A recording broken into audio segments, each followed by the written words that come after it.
रोज एक नई कहानी देखने के लिए चैनल को सब्सक्राइब करें और बेल आइकन दबाना ना भूलें। अनीशा सीतापुर नाम के एक छोटे से गांव में रहने वाली एक बहुत ही सुंदर और संस्कारी लड़की थी। उसके परिवार में उसके पिता घुंघरू सिंह और माँ कल्लो देवी रहा करते थे। वैसे तो अनीशा हर काम में निपुण थी और उसमें एक बुरी आदत थी, वो ये कि उसे चोरी चुपके सलेटी खाने का शौक था और धीरे धीरे उसका ये शौक उसकी लत बन गई थी।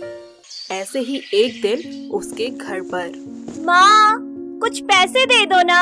अरे क्या करेगी तू पैसों का? माँ वो मैं घूमने जा रही हूँ अपने दोस्तों के साथ।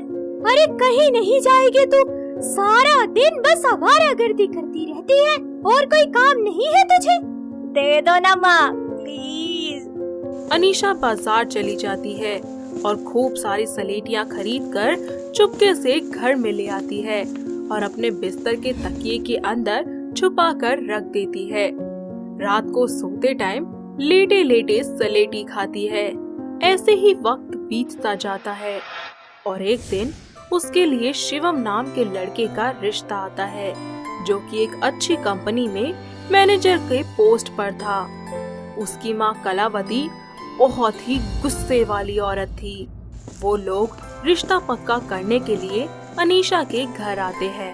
तभी अनीशा हाथों में चाय नाश्ता लिए वहाँ आती है और कलावती के पैर छूती है। हाँ हाँ ठीक है, सदा खुश रहो। आओ बेटा बैठो और बताओ नाम क्या है बेटिया तुम्हारा? जी अनीशा। बेटा खाना वाना बना लेती हो ना और घर का काम आता तो है? जी हाँ, घर का सारा काम कर लेती हूँ मैं, माँ ने सब सिखाया है मुझे। अरे शिवम बेटा तू भी कुछ पूछ ले। नहीं माँ, आपने पूछ लिया ना, बस बहुत है। दोनों परिवार वाले आपस में बातचीत करके रिश्ता पक्का कर देते हैं और कुछ ही दिनों बाद बड़े ही धूमधाम से अनीशा और शिवम की शादी हो जाती है। अनीशा अपने ससुराल की सारी जिम्मेदारियां बहुत ही अच्छे से संभाल लेती है, मगर उसकी सलेटी खाने की आदत में कोई सुधार नहीं आता। वो अपने ससुराल में भी चुप चुप कर सलेटी खाती रहती थी। वो कभी उनको पानी में भिगोकर खाती, कभी सूखा ही खा लेती थी। ऐसे ही एक दिन जब वो अपने कमरे में छुपकर सलेटी खा रही होती है, तभी उसको शिवम देख लेता है और उससे कहता है, ये क्या खा रही हो तुम? जी वो मैं कुछ नहीं कर रही थी। अरे हाथ आगे करो तुम, मैंने देख लिया तुम क्या खा रही थी। शिवम जी सुनिए तो। तभी अनीशा मुट्ठी में लिए सलेटी वाले हाथों को आगे करती है। ये देख शिवम बहुत ही ज्यादा नाराज हो जाता है और उसे प्यार से समझाता है। अनीशा क्या है ये सब? जी मैं आपसे कभी नहीं खाऊंगी, पर आप किसी को मत बताना। अच्छा ठीक है बाबा, लेकिन अब रोना तो बंद करो और ये सब खाना भी बंद कर दो। तुम जानती भी हो ये सब कितना नुकसान देती है हमारी बॉडी में। जी मैं समझ गई, अब से पक्का नहीं खाऊंगी, प्रॉमिस। ठीक है, और अगर खाना ही है तो यार कुछ अच्छा खाओ ना, ये मिट्टी क्यों खा रही हो? ऐसे ही समय बीतता जाता है। अनीशा खुद को सलेटी खाने के लिए बहुत रोकती है, पर अपनी लत के चलते वो मजबूर हो जाती है और छुप छुप कर फिर से सलेटी खाना शुरू कर देती है। ऐसे ही एक दिन वो रसोई में खाना बनाते हुए सलेटी खा रही होती है कि तभी उसकी सास वहाँ आ जाती है और उसे सलेटी खाते हुए पकड़ लेती है। अरे कल मुँहे नास पीटी, घर में खाना कम पड़ गया था क्या जो ये सब खा रही है? अब वो माँ जी मैं खा नहीं रही थी, मैं तो बस ऐसे ही देख रही थी। अरे कुछ तो शर्म कर, मेरे मुंह पर झूठ बोल रही है। मैंने तुझे खुद देखा था कि तू कैसे कचर कचर सलेटियाँ खा रही थी। माँ जी आप गलत समझ रही हैं, एक बार मेरी बात तो सुनिए। मैं सही समझ रही हूँ, तू ये सब इसीलिए कर रही है ना ताकि कल को तेरा बाप आए तो तू झूठा रो ना रोए कि ससुराल वालों ने तो मुझे खाना ही नहीं दिया, मैं बेचारे ईंट पत्थर ही खाती रह गई। नहीं माँ जी ऐसा कुछ भी नहीं है।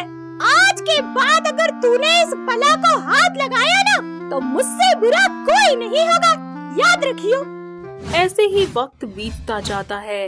इतना सब होने पर भी अनीशा की आदत में कोई सुधार नहीं आता। ऐसे ही एक दिन उसको पता चलता है कि वो प्रेग्नेंट है। वो ये गुड न्यूज अपने सभी घर वालों को बताती है।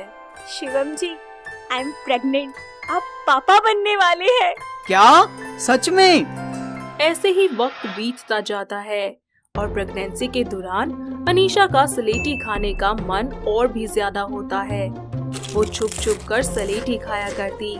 ऐसे ही वक्त बीतता जाता है और एक दिन अचानक उसके पेट में बहुत तेज दर्द होने लगता है और सभी उसको लेकर घर वाले हॉस्पिटल चले जाते हैं, जहां डॉक्टर उसके कुछ टेस्ट करवाते हैं, जिसके बाद वो कहते हैं, मिस्टर शिवम, आपकी वाइफ की किडनी में 30 mm पथरी बन गई है, जिसकी वजह से अब हमें ऑपरेशन करना ही पड़ेगा।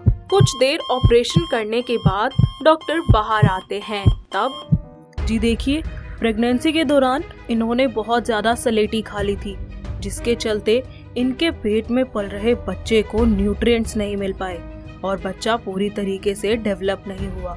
साथ ही इनकी बॉडी में ब्लड की भी बहुत कमी हो गई है, इसीलिए हम आपके बच्चे को नहीं बचा पाए।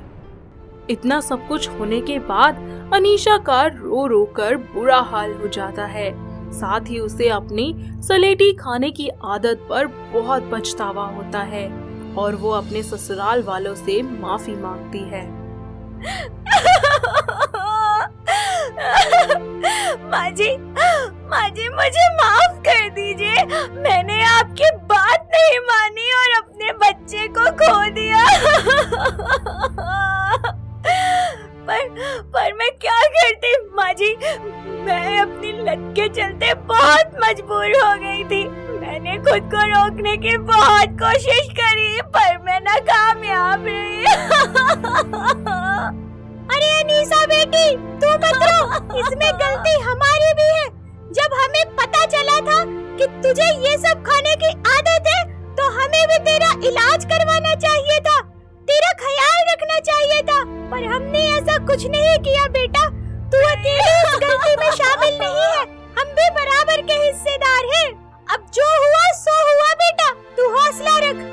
नहीं माँ जी, आप ऐसा मत कहिए, आपने तो हमेशा ही मेरा भला चाहा, मुझे रोका, पर मैं ही पागल थी जो आपकी बात ना समझ सकी।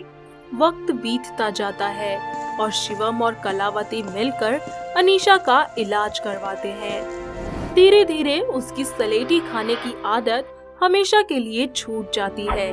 वक्त बीतता जाता है और वो फिर से प्रेग्नेंट हो जाती है और इस बार उसकी सास उसका खूब ख्याल रखती है। कुछ ही समय बाद अनीशा एक बहुत ही प्यारी सी बेटी को जन्म देती है। फिर सब मिलकर एक साथ खुशी खुशी रहने लगते हैं। तो दोस्तों, कैसे लगी आपको हमारी ये पथरी वाली बहू? क्या आपके घर के आसपास भी है कोई ऐसी बहू जिसके पेट में पथरी हो और वो इसी तरीके से सलेटी खाया करती हो? अगर हाँ, तो हमें कमेंट करके जरूर बताएं। दोस्तों, अगर आपको ये कहानी पसंद आई तो इसे लाइक करें, शेयर करें और कमेंट करके बताएं कि कहानी में आपको सबसे अच्छा क्या लगा।